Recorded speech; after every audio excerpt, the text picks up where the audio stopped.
Hi, this is Mike from Wagner Subaru to give you our latest production update.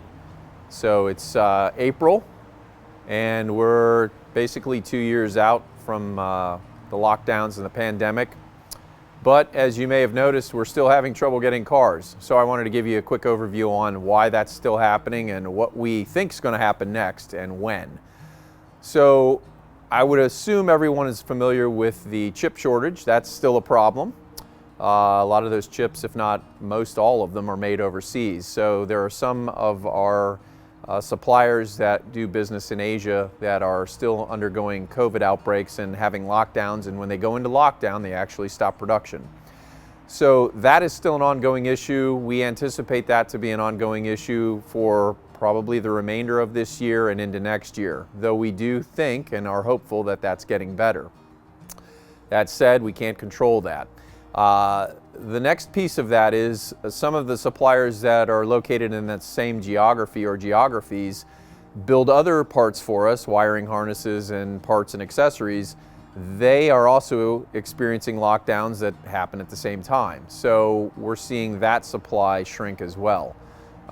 Again, uncontrollable, but understandable, and we hope to see this continue to get better over time. We had hoped it would be fixed by now, but that's not the case. So we just have to hang in there and be patient. Now, that said, there are other factors as well.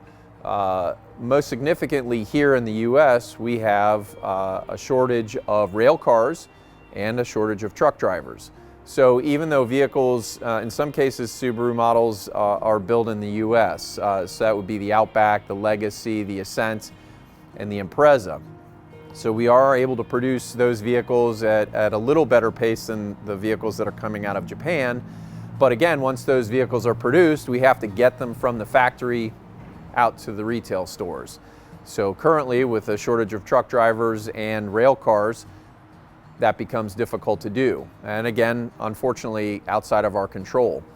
I can tell you that recently Subaru has started to reach out to other trucking companies, and we are starting to see an uptick in deliveries, which makes us happy, should make our customers happy.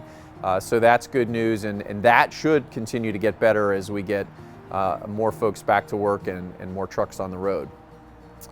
Now, let's talk about some of the things that are upcoming.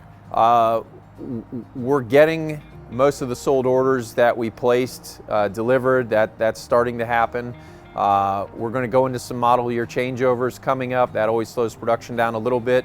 But the good news is we'll see some 22s go to 23s, and many of you have enjoyed the 22 model BRZ and wanted to order that car, and it's not been available, but we are going to have a 23 model which should come late this summer. So you'll have the opportunity to place sold orders for those hopefully in the next few months. But we'll keep you updated. Check our social media, check our website, and we'll give you updates on order availability as we learn that information from Subaru. They're doing a good job of trying to communicate with us and keep everything up to date. So we'll pass that information along to you as soon as we can. The other update that we have is our construction project on the service side of the building is really progressing well. We're not waiting for supplies or anything like that. We've got all of our crew here working hard to get that squared away and taken care of. We're hopeful that by sometime June, July timeframe, that'll be complete, and that will give us some new waiting area for service customers, some nice amenities for folks, as well as increased podium space for more service advisors, so we can get people through the service check-in process much faster than we can today. So we're looking forward to that, getting some efficiency, more efficiency in the service side of things. So for the moment, that's the update that we have. Stay tuned. We'll try to bring these updates to you as frequently as we can to give you any updates on any changes that are happening in the world of Subaru and Wagner Subaru. And as always, we really appreciate your patience, your understanding, and your support. Thank you.